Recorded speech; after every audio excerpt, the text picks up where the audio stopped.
Step বলতে গতকালকে রাত্রে প্রায় 11টার দিকে হেলালুদ্দিন বলে একজন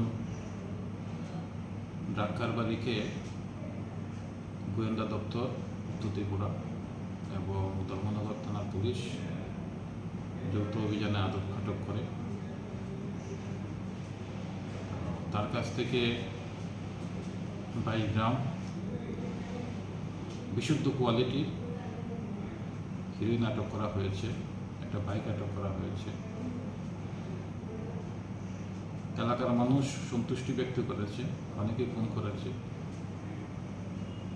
তো একটা আমরা কেস অলরেডি নিয়েছি, তাকে আজকে কোর্টে ফরওয়ার্ড করা হবে, তাকে পুলিশ থানাতে নিয়ে আসা হবে। কত গ্রাম মাল উদ্ধার করা হয়েছে? 22 গ্রাম। এর মূল্য কত?